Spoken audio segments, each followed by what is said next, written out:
이 시간 주신 하나님 말씀은 요한복음 20장 24절에서 29절 말씀입니다.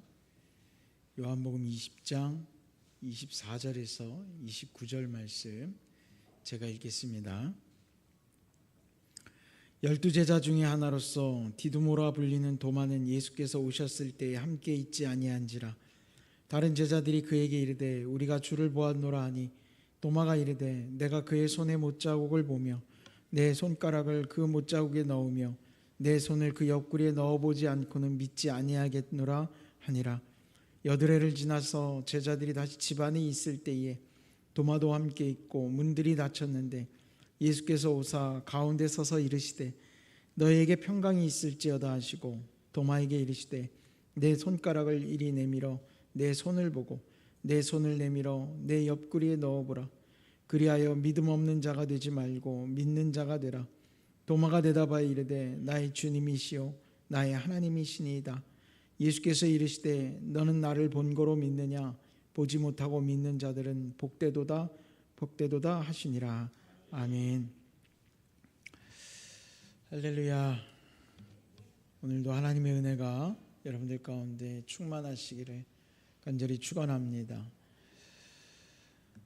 우리가 복음을 전한다는 것, 그 복음을 전하는 것에 있어서는 좀 두 가지로 좀 나눠서 한번 생각해 볼 수 있을 것 같아요. 첫째는 여전히 복음을 모르는 사람들을 향해서 복음을 전해야지요. 그리고 또 하나는 복음을 접한 자들이지만 그럼에도 더 복음의 깊이를 알아갈 수 있도록, 그래서 오늘 말씀의 제목처럼 믿음의 폭이 확장되어져 갈 수 있도록, 또 믿음의 깊이가 더 깊어질 수 있도록 그렇게 복음을 전하는 좀 두 가지적인 관점이 있다고 저는 생각을 합니다. 근데 가끔 우리가 이 두 가지의 관점이 헷갈릴 때가 있어요. 이 복음을 전할 때도 처음 믿는 사람에게 복음을 전하는 것과 이미 예수를 영접하고 믿음의 길로 들어선 사람에게 이 복음을 전하는 것이 조금 구별되는 것이 좋은데, 이게 자꾸 헷갈려서 복음을 잘 알지도 못하는 사람에게 마치 복음을 알고 있는 사람에게 전하는 말씀들을 전한단 말이에요. 그리고 이미 복음을 접한 사람들에게 복음을 처음 접하는 사람인 것 같은 이야기를 전한다는 거죠. 그러면 그 결과가 어떻게 되겠어요? 전하는 것이 헷갈리게 되면 받아들이는 사람도 혼란스러울 수밖에 없어요. 저는 말씀을 준비하면서 그런 생각을 가끔 해요. 내가 오늘 이 전할 말씀을 준비해 놓고 몇 번을 되새기고 또 읽어보고 또 암송도 해보고 암기도 한단 말이에요. 그런데 이 말씀이 과연 지금 앉아있는 우리 성도들에게 어떻게 다가갈 수 있을까? 정말 속된 표현으로 누구나 다 아는 이야기, 또 뻔한 이야기, 시시한 이야기, 맨날 똑같은 이야기로 전해지지는 않을까? 아니면 너무 어려워서 결단할 수 없고 아멘하기 힘든 부담스러운 말씀으로 다가가게 될까? 모두가 부담스럽진 않을 거예요. 모두가 진부하진 않을 거예요. 그래서 사실은 그 중간에 접점을 찾아서 말씀을 전한다는 게 저 개인적으로는 그게 제일 어려운 것 같아요. 그러나 여러분들 안에 어떤 마음을 가지고 이 자리에 계시든 또 어떤 성숙함을 여러분들 개인이 이루어 갔든 하나님의 은혜의 말씀으로 아멘 하실 때 여러분 그 안에 놀라운 역사가 일어날 줄로 믿습니다. 우리 믿음의 성도들에게 이 믿음의 말씀을, 복음을 전하는 건 그래도 수월한 거죠. 전혀 알지 못하는 사람들에게 복음을 전한다는 그 논제는 굉장히 힘들고 어려울 수밖에 없어요. 우리가 처음 복음을 접하는 사람들에게 전 그런 복음을 전하고 싶어요. 복음의 기쁨의 소식. 할렐루야. 우리가 그리스도의 말씀을 듣고 접하지만 그 말씀이 앞서서 얘기한 것처럼 부담스럽게 적용할 때가 있거든요. 그런데 처음 예수의 말씀을 듣는 사람에게 무엇을 전해야 될 것인가? 복음으로 인해서 기뻐할 수 있다는 걸 알려줘야 되지 않겠어요? 그리고 이미 믿음을 가진 우리에게는 말씀의 제목 믿음의 폭을 확장하기 위해서는요, 날마다 기쁨만 이야기해서는 안 돼요. 우리 안에 우리가 감당해야 될 사명, 그리고 우리가 감당해야 될 우리의 각자 개개인의 믿음의 분량들, 그래서 장성한 믿음의 분량에 올라갈 수 있는 그 모습을 이루어야 된다는 거예요. 여러분, 제가 말씀을 시작하면서 서론이 조금 길죠? 부탁을 드립니다. 여러분의 믿음의 폭이 확장될 수 있기를 바랍니다. 제가 요즘 말씀을 준비하고 전하고 저 개인적으로 말씀을 묵상하면서도 저에게 주어진 요즘에 믿음의 화두가 하나 있어요. 뭐냐면 믿음의 성숙을 이루어 가야겠다라는 거예요. 여러분들이 아마 매주 말씀을 곱씹어 보면 제 이 이야기가 무슨 이야기인지 아실 거예요. 제가 요즘 말씀을 전하면서도 늘 그 문제에 대해서 여러분과 함께 말씀을 나누고 있어요. 나는 얼마나 믿음의 성숙함을 이루어 가고 있는가? 아니면 우리는 믿음의 퇴보, 때로는 진부하게 그 자리에 머물러 있는가라고 하는 거죠. 여러분, 우리 그리스도인들은 늘 고민해야 돼요. 이 고민의 끈을 놓는 그 순간 우리의 믿음은 공격받기 시작합니다. 악한 영들에 의해서 믿음이 흔들릴 조건들이 내 안에 계속 보이기 시작해요. 제가 이렇게 표현하는 건 무슨 의미냐면, 여러분, 우리가 믿음의 위기를 느낄 만한 조건은 우리에게 없지 않아요. 지금도 있어요. 여러분 개인에게도 있고 저에게도 있어요. 여러분 누구에게나 믿음이 흔들릴 만한 조건들 충분히 존재해요. 그 믿음이 흔들리면 어떻게 되겠어요? 내 마음 가운데 중심이 흔들리는 거거든요. 그것이 어떤 사람을 통해서 믿음이 흔들리는 조건이 됐든, 아니면 외부적인 요건이 됐든, 가족이 됐든, 직장이 됐든, 때론 교회 안에서도 믿음이 흔들릴 조건들은 아주 차고 넘쳐요. 제가 볼 때. 그런데 중요한 건 내가 믿음이 점점 성숙해져 가면서 위를 보고 가는 믿음이 되면 그 믿음을 흔드는 조건들이 눈에 들어오지 않아요. 하나님 나라가 보고 있어요. 하나님 나라를 보고 있기 때문에. 그런데 믿음의 성숙을 이루어가지 않고 하나님 나라를 소망을 두지 않기 시작하면 나의 믿음을 흔드는 조건들이 눈에 들어오기 시작해요. 그 사람의 믿음이 결국 어떻게 되겠어요? 주의를 지키지 않아요? 교회를 떠나 그런 문제가 아니에요. 껍데기만 남게 돼요. 속은 다 파버리는 거예요. 그리고 겉모습만 남게 되죠. 사랑하는 성도 여러분, 우리의 믿음이 껍데기만 남는 신앙 되지 않기를 바랍니다. 그 안을 채워가야지 돼요. 하나님 나라를 보고 믿음의 폭을 넓혀가고 성숙해져 가야지 돼요. 그래서 믿음의 성숙을 이룰 수 있는 방법, 또 내가 해야 되는 것들, 그런 고민의 끈을 절대로 놓지 마시기를 제가 간곡히 부탁을 드립니다. 자, 오늘 본문 말씀으로 돌아와서 우리가 믿음의 분량, 믿음의 폭을 확장시키는 것은 어떤 것일까? 오늘 디두모라 불리는 도마 이야기를 통해서 함께 나눠보려고 합니다. 도마는 어떤 사람이냐 그러면 예수 믿고 교회 좀 다닌 사람들은 다 압니다. 도마, 영어로 얘기하면 토마스라고 이야기할 수 있겠죠. 굉장히 흔한 이름이죠. 요즘 토마스. 그 도마가 과연 어떤 믿음을 보였느냐라고 할 때 우린 그래요. 예수님이 부활하신 것을 12제자 중에 믿지 않았던 자다라고 해서 우리는 조금 이렇게 폄하시키는 것이 좀 있어요. 도마를 향해서. 근데 여러분, 저는 도마의 대변인은 아닙니다만 여러분이 그러지 마셔야 됩니다. 왜 그러냐면 다른 제자들이라고 해서 한 번에 예수님의 부활을 믿지 않았다라는 거예요. 마리아가 무덤가에 갔다 돌아와서 예수님이 안 계시다, 예수님이 부활하셨다는 이야기를 했을 때 그들이 한 번에 믿었습니까? 믿지 않았어요. 베드로도 예수님의 무덤에 가서 두 눈으로 확인을 했어. 그리고 제자들에게 나타나신 예수님을 제자들이 만나보고서야 비로소 예수의 부활을 믿었다는 거예요. 근데 예수님이 제자들에게 나타나실 때 때마침 그 자리에 도마가 없었을 뿐이에요.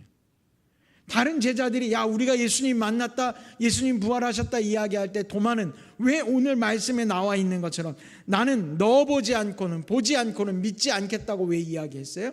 도마만 예수님을 못 만났기 때문에 그래요. 그러니까 사실 어떻게 보면 도마가 믿지 못한 건 예수님을 믿지 못하고 신뢰하지 못한 게 아니라 그 제자들의 이야기를 신뢰하지 못한 거예요. 왜 제자들의 이야기를 신뢰하지 못했을까요? 예수님의 십자가 사건의 과정부터 그래요, 부활하셨다는 그 과정까지 제자들이 보여줬던 그 모습이 도마로 하여금 믿음을 갖게 하지 못했다라는 거예요. 여러분, 여기에 중요함이 있어요. 세상 사람들에게 복음을 아무리 전해보십시오. 그들이 복음을 듣고도 한 번에 믿던가요? 믿지 않아요.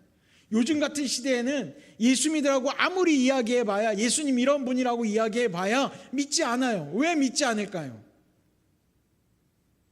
예수를 먼저 믿은 자들을 보니까 예수를 믿을 만하지 않다라는 거예요. 먼저 부활하신 예수님을 만난 제자들의 모습을 보면 도마는 도무지 부활했다는 것을, 예수님이 부활하셨다는 걸 너희들을 봐서는 나는 믿지 못하겠다. 내가 직접 경험해 봐야 알겠다는 거예요. 여러분, 믿음이 우리가 보지 않고 믿어야 복되다라는 오늘의 말씀 때문에 우리가 함정에 빠져 있는 게 있어요. 뭐냐면 우린 그냥 들은 대로 믿어야지만 가치가 있다고 생각을 하죠. 그러나 여기에는 직접 경험을 하든 경험하지 못했던 중요한 건 믿느냐 안 믿느냐의 문제라는 거예요. 우린 가끔 보지 않고 믿는 것, 경험하지 않고 믿는 것이 진짜 믿음이고 경험하고 믿는 믿음은 진짜 믿음이 아니라고 하는 생각을 가질 때가 있거든요. 그런데 경험을 했던 안 했던 그게 중요한 게 아니라 중요한 건 믿어야 된다는 거예요. 믿음이 있어야 된다는 거예요. 오늘 도마가 나는 경험해봐야 알겠다, 그리스도 부활의 사건 내가 직접 예수님을 만나봐야 알겠다라고 이야기하고 있어요. 직접 경험하는 믿음. 여러분 어떠세요? 여러분의 믿음은 직접 경험하신 믿음입니까? 아니면 나는 아무것도 경험한 것 없으나 그냥 믿게 된 믿음입니까? 가만히 생각해 보면 우리가 믿음의 이 대화를 나누잖아요.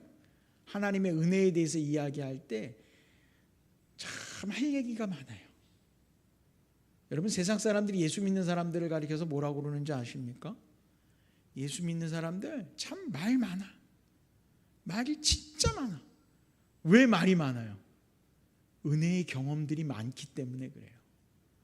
예수님의 은혜에 대해서는 쏟아내도 할 얘기가 넘치기 때문에 그래요.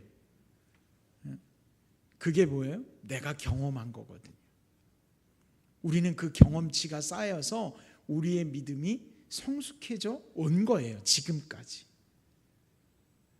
나는 그래서 보지 않고 믿는 믿음이다라고 여러분 생각하시는 분 계시다면 저는 글쎄요라고 고개를 갸웃거리고 싶어요. 여러분은 보지 않고 믿는 믿음이 아닌 여러분의 인생에서 이미 경험하고 있는 믿음이라는 거예요. 경험한 믿음이 얼마나 중요한가. 우리에게 이미 있는 것이고 제자들도 도마도 예수님의 부활을 경험한 그들이 믿음의 모습들을 보이고 있다는 것이죠. 여러분 보세요. 예수님이 고쳐주신 병자들이 많아요. 그리고 위로해 주신 사람들이 많아요. 그들이 하나같이 어떻게 됐어요? 예수님을 영접하는 일들이 일어났어요. 예수님을 경험하고 나니까 주님을 영접하게 된 거예요. 할렐루야. 그게 바로 그들에게 직접적으로 일어났던 일이죠. 그래서 제가 일전에 말씀을 전하면서도 그랬죠. 주님을 만나야 한다. 주님을 만나서 주님의 은혜를 직접 경험해야 된다. 그것이 왜 중요하냐? 그로 인해서 믿음의 씨가 심겨지기 때문에 그래요. 주님을 직접 만나지 않았던 사람들이 있어요. 그 주변에 있는 주변인들, 유대인들, 바리새인들, 서기관들. 그들은 뭘 했어요? 예수님을 만나러 나아가기보다는 그저 뒤에서 수군거리기 시작했어요. 그 안으로 들어가지 않고 그 밖에서 나와 예수님과 동질감을 찾으려는 노력을 하기보다 나와 예수님과 다름을 찾으려고 애썼다라는 거예요. 바리새인들의 공통점은 뭐냐면 예수님이 나와 뭐가 다를까? 그 다름을 찾으려고 했어요. 왜? 예수님을 핍박하고 몰아내고 그를 깎아내리기 위해서 나와 다른 걸 찾아야 되는 거예요. 예수님을 배척하기 위해서 저가 무슨 율법을 어기는지를 눈여겨봐야 되잖아요. 나는 율법을 잘 지키고 있는데 예수는 율법을 어기는 것이 무엇이 있을까? 꼬투리를 잡으려고 얼마나 노력을 했는지 몰라요. 그 노력은 나와 다르다라는 관점에서 시작되는 거거든요. 그러나 예수님을 만나러 오는 사람들, 그들은 뭘 했어요? 예수님과 나와의 동질감을 찾으려고 애썼다라는 거예요. 예수님을 만나러 오는 사람들은 어떻게 해서라도 주님과 내가 접촉점이 뭐라도 하나 있을까라고 그걸 찾으려고 애써요. 사람들이 그러죠. 내가 그 사람 잘 알아. 유명한 연예인이든 정치인이든 내가 그 사람 잘 안다고 이야기해요. 어떻게 아는데 물어보면 내 친구의 형의 또 친구의 뭐 사돈의 뭐 어떻게 해서 안다는 거예요.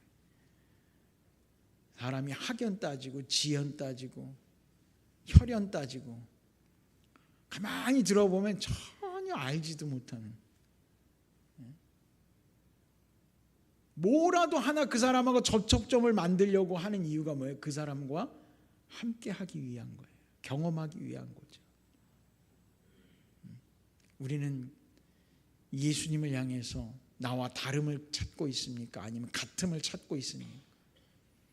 예수님뿐만 아니라 마찬가지예요. 저도 목회를 하면서 성도들의 아픔을 들여다보고 성도들과 마음을 나눌 때 있잖아요. 그 사람하고 나와의 다른 점을 자꾸 찾다 보면 가까워질 수가 없어요. 사람과의 관계도. 그러나 그 사람과 나와의 동질감을 계속 찾아가는 거예요. 찾고 또 찾아요. 그러면 같이 하는 시간이 얼마 되지 않아도 굉장히 친근함을 느끼게 돼요. 여러분들이 어떤 조직에 들어가도 동호회를 들어가든 뭐든 마찬가지예요. 그러니 교회는 어떻겠어요? 교회에 와서도 마찬가지야. 내가 이 교회 안에 어떤 구성원으로서 내가 함께하고 있는가, 끊임없이 찾고 나의 자리를 찾고 내가 무엇을 해야 될지를 고민하는 사람은 이 안에서 충분히 우리 개성교회를 경험하게 돼요. 그러나 자꾸 다름을 바라보기 시작하면 여기서 밖에 있는 자가 되고 주변인이 되고 결국엔 관계가 멀어질 수밖에 없는 거예요. 자, 여러분, 믿음의 그릇이라고 하는 건, 믿음이라고 하는 건 그래서 직접 경험하는 것이 중요한 문제예요. 여러분 안에 하나님의 은혜, 그 은혜를 충분히 경험하면서 여러분들의 믿음의 폭이 확장되어질 수 있기를 바랍니다. 우리가 예배를 드려요. 성회를 개최하고 찬양을 하고 기도해요. 여러분, 말씀을 들을 때 오늘 예배를 드리면서, 오늘 예배를 드리면서 예배의 시작을 찬양하면서 우리는 예배를 시작해요. 주님 앞에 경배를 드리고 이곳에 임재하여 주옵소서. 여러분, 찬양 부르다가 일어나잖아요. 왜 갑자기 이 타이밍에 일어나는 거, 그게 진짜 예배 시작인가라고 생각하시는데, 여러분, 우리가 일어나는 행위는 주님 이곳에 임재해 주옵소서라고 하는 고백의 단계예요. 우리가 일어나는 거는. 여러분들도 집에 이렇게 앉아 있다가 집안에 어른이 들어오시는데 자빠져 누워가지고 다녀왔어요 이렇게 얘기하는 사람 있어요? 없잖아요, 그죠? 집에 어른이 들어오시면 어떻게 해요? 일어나서 문 앞까지 나가야 될 거 아니에요. 적어도 문 앞까지는 안 나가도 방문까지 일어서서 다녀오셨어요라는 말 한마디 해야 되잖아요. 가끔 저희 집도 보면은 저희 집사람이 집에 이렇게 들어올 때 각자 다 자기 방에 있어요. 들어오면서 갔다 왔다고 이야기하는데 아무도 대꾸 안 하면 뭐라고 한마디 하더라고요. 주님 앞에 우리가 일어나는 행위가 바로 그런 거예요. 주여 이곳에 임재해 주옵소서. 우리가 찬양하잖아요. 주님을 높여요. 열심히 주님을 높여요. 내 입을 벌려서 찬양하면서 주님을 높여요. 여러분 그 모든 행위에 여러분의 경험치가 들어가고 여러분이 그 시간을 쏟아붓고 나면 이 말씀의 시간 가운데 느낌이 다를 겁니다. 여러분 혹시 찬양을 잘 하시지 않는 분이라거나 나는 마음으로 속으로 찬양하는 걸 좋아해 라고 하시는 분이라고 한다면 한번 생각을 바꿔서 다음 주부터는 소리내서 찬양해 보십시오. 찬양 가사가 잘 눈에 안 들어와도 잘 모르는 생소한 곡인 것 같아도 따라 부르기 박자가 어렵고 여기 노래 자랑하러 온 거 아니에요. 좀 틀리면 어때요? 내가 틀려도 옆 사람이 내 목소리 잘 못 들어요. 여기 하도 스피커가 소리가 커가지고 내가 어떻게 부르는지 옆 사람이 별로 이렇게 내 음정 박자를 이렇게 눈치 못 챈단 말이에요. 그래서 찬양대 소리가 큰 거예요. 그래서 가끔 그래요. 아우 찬양대 소리가 너무 커요 라고 얘기하시는 분들 있는데 찬양대 소리가 커야 돼요. 그래야 내가 틀려도 사람들이 모르죠. 내가 직접 그 안에 예배 가운데 들어가서 흠뻑 예배의 시간에 젖어보게 되면 여러분 말씀을 들을 때 말씀이 다르게 들려요. 물론 제가 준비를 잘해야 되지만 이게 회피하려고 하는 이야기가 아니라 내가 경험하는 것 안에서 쏟아져 나오는 은혜가 있단 말이에요. 할렐루야. 그 은혜를 여러분들이 경험해 보셨으면 좋겠어요. 이 예배가 나의 일이 되어야 돼요. 나의 은혜의 현장이 돼야 되고 내 축복의 현장이 돼야 되고 내 믿음이 확장되어지는 현장이 돼야지 아무개 권사 아무개 집사만 은혜 받고 나는 그냥 와가지고 1시간 있다 간다 그 생각하고 가면 뭐하러 나와 있어요? 안 오셔도 돼요. 전 얘기해 주고 싶어요. 그럴 거라면 안 와도 돼요. 아니 목사님이 지금까지 졸고 있다 이 얘기만 듣고 집에 가서 그래 목사님 교회 오지 말래. 큰일 나겠죠. 그렇죠? 내가 이 예배 가운데 은혜를 받고자 해서 이 자리에 나오는 거지 그냥 앉아있다 갈 거면 뭐하러 와요? 그 시간에 딴 거 하세요. 전 안 오셔도 된다고 생각해요. 그러나 이게 오지 말란 이야기가 아니잖아요. 이 자리에 와서 이 예배의 자리, 예배의 은혜 현장에 직접적 경험치를 쌓아가는 믿음의 성도들 되시길 바랍니다. 자, 다시 도마 이야기를 조금 더 해볼까요? 도마 이야기를 할 때 앞서서 제가 얘기한 것처럼 보지 않고 믿는 믿음이 귀하다고 하는 것, 우리가 가야 할 궁극적 지향점이죠. 그러나 예수님은 무엇보다 믿는 자가 되어야 한다는 걸 먼저 이야기해 주셨어요. 왜 굳이 예수님이 제자들에게 나타나신 이후에 오늘 말씀해 보면 뭐라고 되어 있어요? 여드레가 지나서 제자들이 다시 집 안에 문도 닫고 있는데 예수님이 다시 나타나셨어요. 굳이 다시 오셨어요. 누구 때문에? 도마 때문에. 도마 때문에. 도마가 그랬거든요. 나는 내가 직접 보지 않고서는 내 손 넣어보지 않고서는 난 못 믿겠어 그랬더니 예수님이 직접 다시 오셨어요. 도마의 믿음을 긍휼하게 여겨주셔서 할렐루야. 주님이 오셔서 도마에게 이렇게 말씀하셔요. 네 손가락을 이리 내밀어 내 손을 보고 내 손을 내밀어 내 옆구리에 넣어보라. 그리하고 믿음 없는 자가 되지 말고 믿는 자가 되라. 왜? 믿음이 그만큼 중요한 문제이기 때문에 그래요. 사랑하는 성도 여러분, 믿음 없는 자가 되지 말고 믿는 자가 되시기 바랍니다. 가끔 교회 안에서 새로운 가족이나 새신자나 이런 사람들이 올 때마다 교회에 적응해야 된다는 이유로 교회 안에서 그 사람의 자리에 헌신해야 될 것, 봉사해야 될 것, 그리고 그 사람이 막 뭔가를 하게끔 소속감을 느끼게끔 이렇게 해주려고 애쓸 때가 있어요. 저는 가끔 보면서 불안해요. 물론 그 사람이 적극적인 사고를 가진 사람이라면 어떤 일을 맡겨줘도 열심히 할 거예요. 그런데 교회 안에 들어와서 우리가 적응하는 문제도 중요하겠지만 교회는 무엇을 하러 오는 곳인지를 알아야지요. 그 사람의 믿음의 성숙함을 이루어갈 수 있는 일을 더 집중적으로 관심 가져야지 된다는 거예요. 사람들은 그래요. 그냥 적응하면 믿음이 자라납니다 라고 이야기를 해요. 그러나 적응하는 문제와 믿음의 문제는 조금 결이 달라요. 우리가 왜 그 사람을 적응시킬까? 정말 그 사람의 믿음을 생각해서 적응시킬까라고 생각해 보면 저는 목회를 하면서 많이 경험해 봤어요. 아니에요. 죄송하지만 아니에요. 그 사람을 왜 적응시키려고 그래요? 교회 안에. 우리 교인 만들기 위해서 그런 거 아니에요? 솔직하게 얘기해서. 교회가 부흥해야 되고 사람 수가 늘어나야 되면 한 사람이라도 왔을 때 어떻게 해서든지 우리 교인 만들어야 되지 않습니까? 라고 이야기하는 그 강박관념에 의해서 그 사람의 적응의 문제를 자꾸 언급한단 말이에요. 그러나 여러분 분명히 아셔야 돼요. 부흥이라는 게 뭐냐? 부흥이라는 게 사람의 수가 늘어나면 부흥했냐? 라고 하는 거예요. 부흥이라고 하는 거, 대한민국의 부흥은 늘 사람이 모이는 수에 집중했어요. 70년대, 80년대 그래서 교회에 사람이 많이 모이기만 하면 그 교회 부흥했다고 이야기했어요. 부흥의 기준을 그렇게 삼았기 때문에 그래요. 그리고 여전히 지금도 사람이 많이 모여야만이 부흥이라고 이야기하는 사람들이 있어요. 그러나 저는 성경을 보면서 목회를 하면서 이 부흥의 개념에 대해서 나름대로 조금 다른 시선을 한번 갖게 됐어요.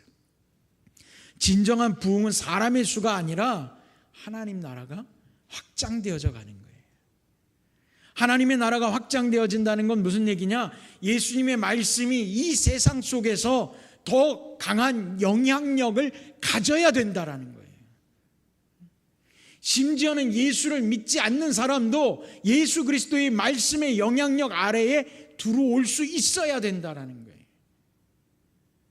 여러분 대한민국 사람들이 종교가 뭐냐고 조사를 하면 제일 많은 게 뭔지 아십니까? 무교입니다.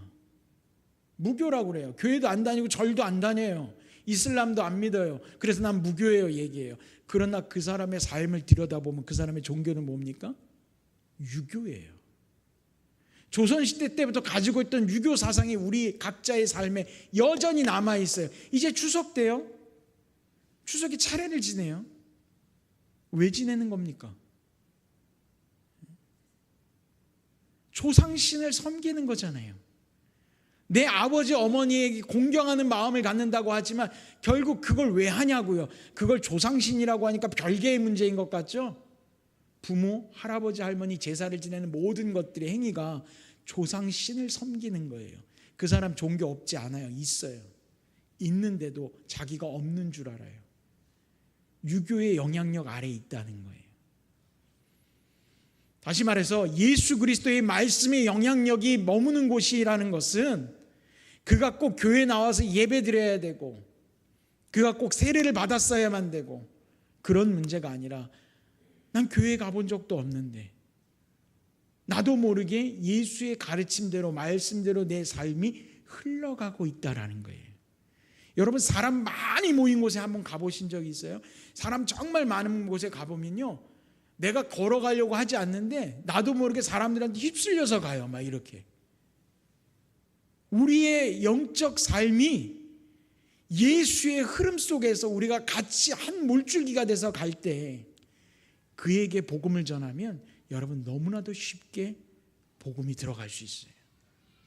왜? 이미 예수 그리스도의 말씀으로 내 삶이 이루어져 가기 때문에 누군가가 예수의 말씀을 깊이 있게 조금만 이야기해도 익숙한 거예요.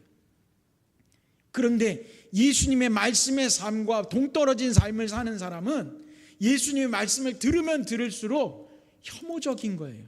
반대하고 싶은 거고 극과 극으로 가고 싶은 거거든요. 지금 우리나라 안에는 그리스도 복음의 영향력이 굉장히 약화되어져 있다는 걸 알아야지 돼요. 교회에 사람만 좀, 우리 교회에 사람만 좀 있으면 마치 우리 교회가 부흥되고 하나님 나라가 이 땅에 도래한 것 같아요. 착각하지 말아야 돼요. 여러분, 세상에 나아가 보세요. 예수 그리스도의 말씀의 영향력이 얼마나 땅에 떨어져 있는지를 경험할 수 있어요. 텔레비전만 틀고 인터넷만 봐도요, 예수님의 말씀에 반대로 가는 영상들과 이야기들이 차고 넘치고 있단 말이에요. 여러분, 우리가 정신을 반드시 차려야지 돼요. 도대체 부흥이라는 게 뭐냐? 그리스도의 말씀의 영향력이 세상 가운데 확장되어져 가야 되는데 우린 자꾸 그걸 놓쳐요. 내 교회에 사람만 많이 모이면 그냥 그걸로 부흥한 줄 알아요. 착각하지 말아야지 돼요. 그러기 위해서 어떻게 해야 되느냐? 여러분, 나부터 시작해야지 돼요. 내 믿음부터 점검해야 되고 내 믿음의 모습부터, 믿음의 폭이 확장되어져 가서 다른 사람들에게 선한 영향력을 줄 수 있는 삶의 모습이 되어야 된다는 거예요. 어느 곳에 가서든지. 그러니까 누군가 물어봐요. 당신은 왜 이렇게 마음이 선하고 어떻게 이렇게 유하고 부드럽고. 저는 그런 칭찬 많이 들어본 적은 없어요. 그런데 누군가 그 얘기 할 때마다 제 대답은 늘 똑같아요. 왜 그래요? 어떻게 그러요? 그러면은 타고난 것도 아니고 배운 것도 아니고 제 대답은 딱 하나예요. 예수 믿어서 그래요. 그럼 대화에 단절이 오더라고요. 그래도 제 대답은 그거예요. 전 예수 믿어서 그래요. 예수 안 믿었으면 멱살 잡고 싸울 일 많아요. 그러나 내가 오늘 예수 믿어서 그래요. 누군가와 다툴 일이 생겨도 제가 그래요. 내가 다툴 일이 있고 당신하고 논쟁을 해야 되지만 내가 오늘 참습니다. 왜? 내가 예수 믿으니까. 여러분, 우리의 믿음의 확장이 어떻게 방향이 나아가야 될지, 우리가 부흥이라는 이야기를 할 때마다 어떤 부흥을 꿈꿔야 될지 여러분, 우린 분명하게 깨달아야지 돼요. 우린 그런 믿음의 소중함을 우리가 조금씩 깨달아 나아가야 돼요. 자, 다시 오늘 본론 말씀으로 돌아와 도마를 다시 한번 또 봅시다. 자, 예수님이 도마에게 그렇게 말씀하셨어요. 내 손도 보고 옆구리에 손도 넣어보라고. 그러자 도마가 이렇게 대답했어요. 여러분, 28절 한번 보세요. 28절 우리 다 같이 한번 읽어봅시다. 시작. 도마가 대답하여 이르되 나의 주님이시오 나의 하나님이시니이다. 아멘. 도마에게는 믿음이 없는 게 아니었어요. 도마는 예수님을 믿는 믿음이 차고 넘치는 거였어요. 그러나 우리의 시선으로 볼 때 부활하신 예수님을 보지 않고 제자들의 이야기만 듣고 그래 나도 믿는다라고 고백하지 않았다고 해서 그의 믿음을 우리가 좀 깎아내린 것들이 좀 있다는 거죠. 자, 그래서 도마의 이야기를 듣고 주님이 29절에 너는 나를 본 거로 믿느냐? 보지 못하고 믿는 자들은 복되도다라고 이야기하고 있어요. 이 복되다고 이야기하신 것은 첫째는요, 지금 현장에서 예수님이 부활하신 이 현장에서 도마처럼 봐야지 믿겠다고 했지만 보지 않고 듣기만 해도 믿는 자들이 복되다는 이야기고, 또 한 가지는 바로 저는 우리들을 이야기한다고 생각해요. 예수님이 부활하시고 승천하신 이후에 예수님을 직접 만나고 경험할 수 없는 이들이 있죠. 우리 같은 사람들. 그러나 예수님을 직접 본 적은 없으나 우리는 어떻게 해요? 예수님을 믿는단 말이에요. 할렐루야. 누가 복된 거예요? 바로 우리가 복되다는 거예요. 그 복됨 가운데 우리가 존재하는 거죠. 자, 이제 오늘 말씀을 마지막으로, 말씀의 제목이 믿음의 폭이 확장되는 은혜를 경험하라. 믿음의 폭이 확장된 믿음, 그 믿음은 무엇이냐? 도마에게 믿을 수 있는 경험을 주셨고 그 기회를 도마가 잘 붙잡고 이제 그 도마가 나아가서 복음을 증거하겠죠. 그 복음을 증거하면서 그의 믿음은 어떻게 될까요? 점점 넓혀져 가는 거예요. 자기가 머무는 모든 현장에서 그 믿음의 선포가 나타나겠죠. 결국 도마는 어떤 사람이었을까요? 교회사적으로 기록에 도마는 십자가형을 당하고 처형당하게 돼요. 복음을 증거하다가. 여러분, 우리는 더 이상 도마를 믿음 없는 자라고 이야기할 수 없어요. 그의 믿음은 예수님을 처음 만났을 때보다 예수님의 부활의 사건, 그리고 그 이후에 점점 어떻게 적어요? 확장되어져 간 거예요. 자, 이제 우리는 그 구원을 이루어가는 믿음 있는 자들, 복된 자들이 되었죠. 그 믿음을 확장시키고 깊이를 더 깊이 일구어 가야 되는 거예요. 그 믿음은 여러분 편협해서는 안 돼요. 믿음은 스스로 경건에 이르기를 힘써야 되지만 다른 이들을 비난해서도 안 돼요. 믿음은 사랑의 기반으로 증거돼야 되고 그 사랑은 직접적으로 다른 이들에게 영향력을 끼쳐줄 수 있어야지 돼요. 이게 바로 우리가 꿈꾸는 믿음의 확장이 되기를 바랍니다. 여러분들의 시선이 편협한 시선 되지 마십시오. 그리고 여러분의 믿음의 경건함을 위해서 여러분들이 노력하나 다른 이들을 그 잣대로 비난하지 마십시오. 그리고 여러분 안에 믿음이 있다면 그 믿음이 사랑의 모습으로 나타나서 다른 이들에게 영향력을 끼쳐줄 수 있기를 바랍니다.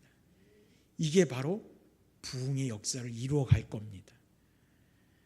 하나님의 나라가 되어져 가는 것, 믿음의 복을 확장시켜야 되는 사명이 우리에게 있음을 우리가 분명히 깨닫기를 원해요. 사랑하는 성도 여러분, 여러분의 믿음이 깊어지고 확장되어져 갈수록 여러분의 주변은 믿음의 현장이 될 것입니다. 우리가 예수 믿는 자들을 볼 때마다 교회에 와야지만 믿는 이들이 있고, 우리가 세상 나가면 믿는 이들을 찾아보는 게 어려운 시대가 되어져 가고 있는데, 여러분의 믿음의 폭이 넓어져 가면 여러분 주변은 믿음의 현장이 될 거고요, 복음 증거의 현장이 될 겁니다. 저는 분명히 믿습니다. 그 중심에 여러분 개인이 자리하기를 주의 이름으로 간절히 축원합니다. 기도하겠습니다. 하나님 아버지, 주께서 우리를 위하여 십자가 사건, 또 부활의 증거, 모든 것들을 보여주셨음에, 또한 우리의 삶에서 주님의 은혜를 허락하셨음에 우리가 흔들리지 않고 그 믿음으로 고백하며 주님 앞에 나아가기를 소망합니다. 주여, 그 믿음의 현장에 우리가 믿음의 확장을 이루어가는 일꾼 되게 하여 주시고, 주님을 향한 그 믿음으로 세상에 사랑을 증거하고 또 아름다운 영향력을 끼칠 수 있는 주여 복된 주님의 자녀들이 되게 하여 주옵소서. 주께서 은혜 주심에 감사드리며 예수님의 이름으로 기도드렸습니다. 아멘.